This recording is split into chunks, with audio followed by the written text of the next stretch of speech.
Et on se retrouve aujourd'hui pour parler des crypto-monnaies et de la correction en cours sur le Bitcoin et sur les altcoins. Ça fait un petit peu mal. Je vous dis pourquoi une telle correction sur le marché.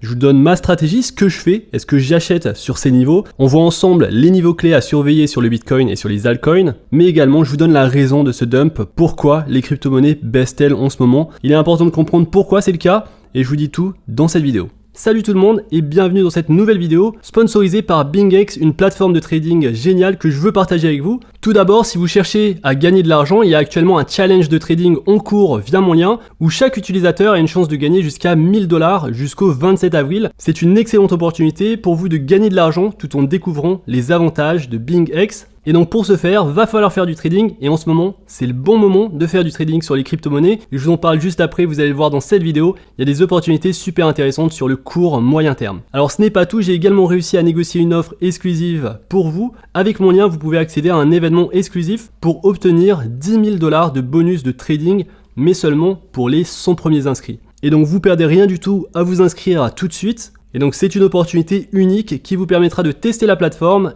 et de faire de l'argent. En plus de ces offres spéciales, BingX propose également des frais très faibles, c'est donc une très bonne chose et ça c'est important surtout quand on fait du trading. Et la plateforme bénéficie de fonctionnalités très intéressantes pour ceux qui se diversifient sur d'autres classes d'actifs. C'est la seule plateforme d'échange où vous pouvez trader les indices comme le S&P 500, le Forex, les produits donc les matières premières comme l'or, et tout ça en USDT, donc via votre stablecoin. La plateforme possède également sa propre interface mobile et donc vous allez pouvoir trader facilement peu importe où vous êtes. Alors elle offre également la possibilité d'ouvrir un DCA Wallet pour automatiser vos investissements et même de faire du copy trading. Et donc vous le voyez, je pense que vous connaissez d'ores et déjà le copy trading. Cette fonctionnalité vous permet de copier les meilleurs traders sur la plateforme. Et donc ici l'intérêt c'est également de pouvoir trader sur les cryptos bien entendu, mais également sur les indices boursiers, sur les matières premières et sur le Forex. Et donc on a des très bonnes performances sur certains traders avec quand même beaucoup de copieurs. Et donc je vous encourage vivement à profiter de toutes ces offres exclusives, surtout celles qui vous donnent potentiellement 10 000 $ de bonus de trading. Cette offre est réservée uniquement pour les 100 premiers inscrits et donc faites vite et on va sans doute rester dans un range pendant un bon moment. Et donc vous allez le voir ici, c'est important de faire du trading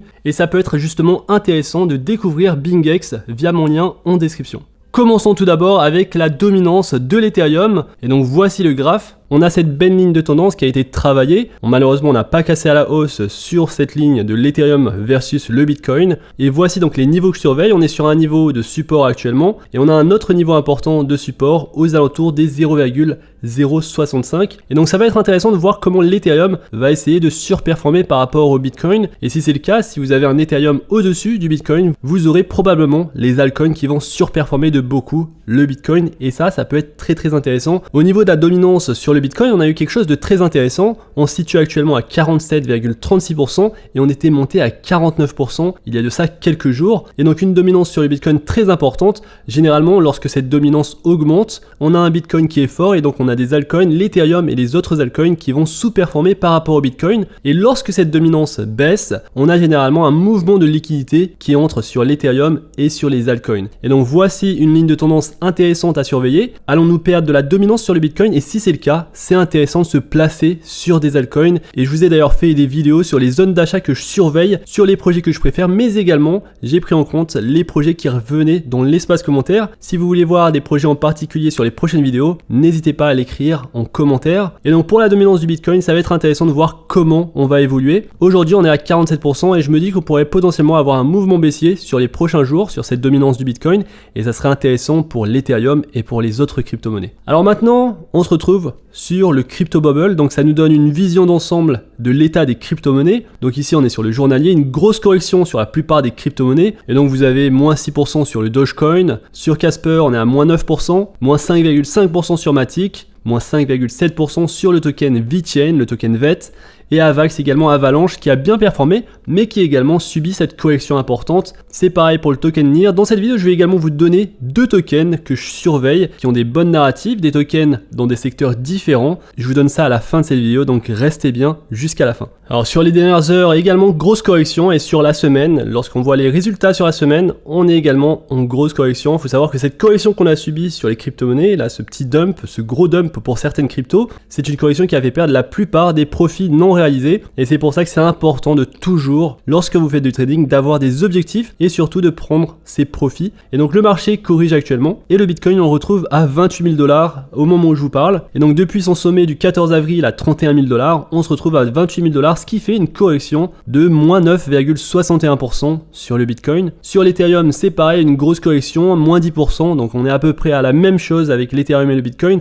Le Bitcoin supporte un peu plus cette correction et donc on se situe sur un niveau de support sur Ethereum. Sur le stock RSI, on arrive à des niveaux bas, on n'est pas encore, donc ici on est sur 1 heure, lorsqu'on se met sur 4 heures, on est sur un RSI qui est sur des niveaux de survente, et donc ça peut être intéressant de prendre un trade sur quelques heures à ces niveaux. C'est lorsqu'il y a de la peur, lorsqu'il y a des corrections que c'est intéressant d'acheter, et pas l'inverse, et donc les niveaux actuels pourraient représenter une bonne opportunité, en tout cas sur le court terme, car on pourrait avoir un petit rebond sur les crypto-monnaies, que ce soit le Bitcoin, l'Ethereum ou d'autres altcoins. Mais les altcoins, il faudra vraiment bien les choisir, car certains altcoins performent très mal par rapport à d'autres. Et donc on a par exemple le token Gala qui a assez bien performé, je trouve. Donc actuellement en correction, on est à 0,041 $. On est dans ma zone d'achat, donc vous voulez connaître mes zones d'achat sur le moyen long terme. Donc je fais du DCA sur des crypto-monnaies qui possèdent des bons fondamentaux, et c'est le cas du token Gala, du projet Gala Games, et en plus il y a de bonnes narratives, il y a des bonnes choses qui vont arriver sur le projet, et c'est donc un des deux projets que je sélectionne dans cette vidéo et que je surveille, car je pense que le projet pourrait bien performer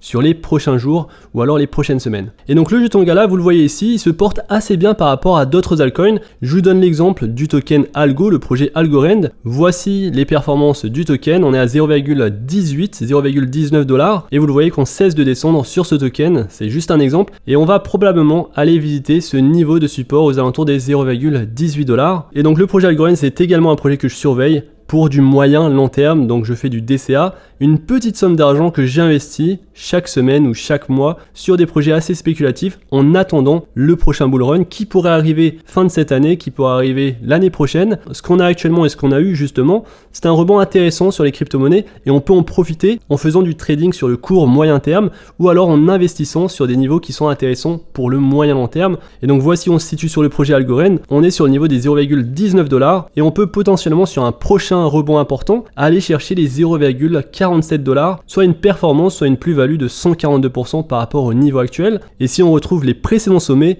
alors ici on est sur des plus-values de 1215% si on retrouve justement ces précédents sommets historiques qu'on avait connus sur le projet Algo. Et donc c'est la même chose pour les autres altcoins. Je vous montre ici le token Gala. Sur le graphe, on est également à des niveaux très faibles, et en cas de reprise haussière, on peut potentiellement aller chercher le prochain niveau aux alentours des 0,16 $, ce qui fait une plus-value de 290% par rapport au niveau actuel. Et donc je me focalise sur les prochains niveaux importants, je me focalise pas forcément sur les précédents sommets. Retrouver les précédents sommets sur les altcoins, ça peut être quelque chose de très difficile à réaliser. Certains altcoins le feront sans doute, ça a été le cas du bull run de 2017 et de celui de 2021, et ça sera la même chose pour le prochain bull run. On aura des projets crypto qui vont complètement mourir malheureusement, et c'est pour ça que c'est important et que c'est intéressant de diversifier, d'investir sur les projets qui ont les meilleurs fondamentaux. Ici Gala Games, un projet qui a un écosystème de jeux play to earn et qui se développe beaucoup, car en effet Gala vient d'annoncer le airdrop qui va arriver très bientôt en mai, un airdrop de tokens à tous les détenteurs, et ça arrivera sur le mois de mai, donc le 15 mai. Et donc il y a cette narrative gaming, il y a des projets qui se développent beaucoup, et c'est le cas du projet Gala Games. C'est la raison pour laquelle j'investis, en tout cas je fais du trading sur le court moyen terme, parce que je pense qu'on peut bien s'en sortir par rapport à d'autres altcoins, mais également au niveau du DCA, de l'investissement moyen long terme, je pense que c'est un projet intéressant, avec une bonne zone d'achat à ces niveaux, au niveau actuel. Et vous le voyez sur le court terme, quand on compare la performance du token Gala à celle de Algo, ça n'a rien à voir, on est sur un token qui tient encore sa ligne de support, et sur le token Algo on ne cesse de descendre, et c'est pour ça que c'est important de bien choisir les tokens en fonction de l'analyse technique qu'on y fait, car vous le savez, dans les crypto-monnaies, tous les tokens ne sont pas égaux. Il y a des tokens qui vont très bien performer et d'autres qui ne vont pas du tout bien performer et qui vont peut-être probablement mourir lorsqu'on arrivera sur le prochain bull run. Alors pourquoi les crypto-monnaies ont chuté autant? Il y a eu une liquidation importante sur le marché. Sur les 24 dernières heures, 240 millions de dollars ont été liquidés, et donc on a eu cette grosse liquidation à cause des effets de levier. La liquidation n'a pas visé ceux qui ont shorté le marché, elle a visé ceux qui ont pensé que le marché allait augmenter en prix, ceux qui ont mis une position longue sur les crypto-monnaies. Et donc on est tout de même sur une liquidation, comme vous le voyez ici, assez importante. Le dernier niveau similaire qu'on avait eu, c'était le 9 mars. Et donc le 19 avril, grosse liquidation dans le marché des crypto-monnaies. Et ça explique forcément cette baisse sur le Bitcoin et sur l'Ethereum et sur l'ensemble du marché. Alors sur le Fear and Greed Index, on est sur 52, on est en zone neutre. Le mois dernier, on était en greed, c'est-à-dire en arrogance. Tout le monde pensait qu'on allait retrouver le bull run. On était à 68 et donc on est sur un état neutre, pas forcément dans un état de peur. Et je vais vous dire juste après pourquoi on pourrait potentiellement avoir plus de baisse sur le court moyen terme, ou en tout cas sur le mois de mai. Je pense qu'on peut avoir encore plus de baisse sur le marché. On pourrait potentiellement visiter les 25 000 $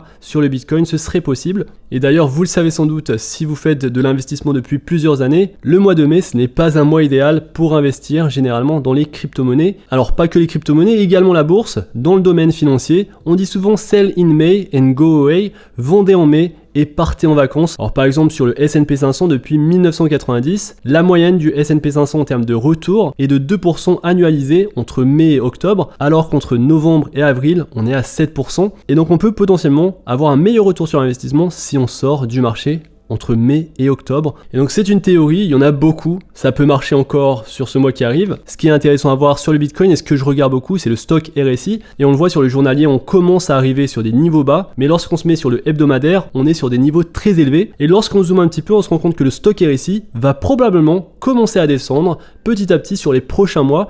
Et donc en mai, on pourrait être à la moitié du RSI, une forte baisse du coup sur le Bitcoin, et fin mai peut-être à des niveaux bas, ou alors fin mai, début juin, on serait sur des niveaux bas sur le RSI, et ce seraient les niveaux les plus intéressants forcément pour investir dans les crypto-monnaies, car il faut investir, il faut prendre des positions lorsque tout le monde a peur, et il faut vendre lorsque tout le monde commence à parler des crypto-monnaies. Alors ce dump qu'on a connu était bien nécessaire pour débusquer tous les longs surendettés, donc les effets de levier sur le Bitcoin, l'Ethereum et les altcoins. Les taux de financement semblent déjà pour la plupart réinitialisés, et ce qui est intéressant à noter, c'est que beaucoup d'altcoins ont gardé leur support, et c'est le cas du token Gala que je vous ai montré, mais également du token AVAX, et je vous en reparlerai tout à l'heure. Alors pourquoi on pourrait connaître une baisse plus importante sur les prochains jours ou prochaines semaines? Tout simplement parce que lorsqu'on va sur la plateforme GMX, donc la plateforme décentralisée de trading, on a encore beaucoup de positions longues, donc sous effet de levier. On a 153 millions de dollars en position longue et 56 millions de dollars en position short. Et donc le marché va potentiellement aller chercher ces 153 millions de dollars, et on pourrait donc connaître plus de baisse sur les prochaines heures, prochains jours. Autre chose qui a peut-être contribué à la chute du marché, c'est peut-être l'apparition des meme coins, et on a vu de grosses performances sur le meme coin qui vient de sortir, le token PP. Ce token qui a eu des volumes de transactions sur 24 heures qui ont dépassé sa propre capitalisation boursière, et donc lorsque c'est le cas, forcément il est temps de chercher une sortie. La même chose s'était produite sur le token ARB, Arbitrum, avec 2,2 milliards de dollars de market cap et 1,7 milliard de dollars sur 24 heures. Et lorsque c'est le cas, lorsqu'on a autant de volume de transactions avec un market cap qui finalement n'est pas si grand, eh bien on arrive peut-être à un sommet, et c'est à ce moment-là qu'il faut peut-être prendre des profits. En tout cas pour ceux qui ont réussi à investir dans le meme coin PP, n'hésitez pas à le dire dans l'espace commentaire. Et d'ailleurs PP sur les 5 derniers jours, ceux qui avaient mis 10 000 $ dessus, aujourd'hui ces 10 000 $ deviennent 2 millions de dollars. Alors ce qui est également intéressant à noter, et c'est pour ça que c'est un petit peu du casino, c'est la raison pour laquelle je suis plutôt axé sur les fondamentaux des projets crypto, et je vous parle pas de ces meme coins, c'est que si vous avez mis 10 000 $ dans la plupart des autres shitcoins, des meme coins, eh bien ces 10 000 $ seraient peut-être 10 $ aujourd'hui. Et d'ailleurs voici à quoi ressemblent les meme coins après quelques mois. On a toujours des comptes qui commencent à acheter, d'autres comptes ou les mêmes comptes sur Twitter commencent à en faire la promotion, et on a tout le monde sur Twitter qui ont fait la promotion parce que le prix augmente énormément. Et donc après, ce qui se passe, une grosse chute de prix pour atteindre des niveaux juste ridicule. Alors que faire maintenant? Où est-ce qu'elle est l'opportunité? Je vous ai dit qu'il y avait des opportunités dans ce marché, et je vous le dis souvent, c'est intéressant toujours d'investir lorsqu'il y a beaucoup de peur dans les marchés, lorsqu'on est sur un RSI en zone de survente, et prendre ses profits. Il est important de prendre ses profits lorsqu'on est sur un RSI en zone de surachat. Et donc de cette manière, ceux qui avaient commencé en début d'année 2023 à acheter du Bitcoin et à le vendre lorsqu'on touchait cette résistance importante aux alentours des 28 800 $, ceux qui ont fait simplement du DCA dans cette période ont fait énormément de profits. Malheureusement, beaucoup de personnes investissent trop tard, et ils investissent lorsqu'il y a trop de bruit et lorsque tout le monde pense qu'on va faire plus de profits. Et donc aujourd'hui, on connaît cette correction. Mais le principe, au final, le principe est assez clair. Le marché du trading, ici je vous parle de trading, forcément on parle de quelques mois, quelques semaines. Le marché du trading, il faut s'accrocher psychologiquement parlant et ça demande beaucoup de force de devoir acheter, investir lorsque tout le monde a peur et souhaite sortir du marché. Ça avait été le cas ici. Et ça demande également beaucoup de force de ne pas acheter lorsque tout le monde commence à gagner de l'argent et à vous dire qu'on est en bull run. Personnellement, j'aime beaucoup investir lorsqu'il y a des retracements et c'est une technique qui marche très bien lorsque je fais du trading. J'investis lorsque tout le monde a peur et commence à vendre. Et donc dans le marché actuel, sur le court terme, je vois une opportunité sur le token Gala. Vous avez vu qu'ils vont lancer donc leur token mi-mai et donc on va en entendre parler, on va entendre parler du projet Gala Games et le token pourrait surperformer par rapport à d'autres altcoins. Et en deuxième token qui m'intéresse beaucoup, c'est le token AVAX qui se situe à 18,5$. Le projet était rentré un petit peu dans ma zone d'achat, il est juste dans ma ligne de zone d'achat et c'est un projet donc dans lequel je fais du DCA, de l'investissement sur le moyen long terme et c'est un projet également selon moi où il est intéressant de faire du trading sur le court moyen terme car c'est un projet où il y a beaucoup de développement en cours et donc on pourrait potentiellement avoir un autre pump sur le court moyen terme pour aller prendre peut-être 9-10% de plus-value et sur le marché actuel en marché baissier, c'est toujours cool de prendre 9 à 10%. Faut pas chercher les 100%, les 50% dans le marché actuel, sauf si vous avez un horizon d'investissement de plusieurs mois. Si vous faites du trading, ne soyez pas trop gourmand. N'hésitez pas à prendre des profits lorsque vous augmentez de 2, 3%, 5%, 10% et surtout 10% dans l'état actuel du marché, c'est pas facile à faire. Sauf bien sûr si vous investissez dans le meme coin Pepe. Alors on finit la vidéo avec le boss de la SEC, Gary Gensler, qui s'est fait éparpiller façon puzzle durant les auditions sénatoriales. En gros, Gensler était incapable de statuer de l'état de l'Ethereum et de le catégoriser comme une sécurité, donc une action ou alors une marchandise. Et donc je vous invite à voir cette vidéo où il se fait totalement détruire. Et c'est toujours marrant à voir, surtout de la part de Gary Gensler. Et donc voilà pour cette vidéo, j'espère que vous avez aimé la vidéo. N'hésitez pas à me dire dans l'espace commentaire les tokens dans lesquels vous investissez. Je vous ai donné 2 tokens qui sont pour moi sur le court terme intéressants. Donc le projet Gala Games et le token AVAX, le projet Avalanche. On se retrouve très bientôt pour une prochaine vidéo. D'ici là, faites attention à vous, investissez bien et à la prochaine. Peace.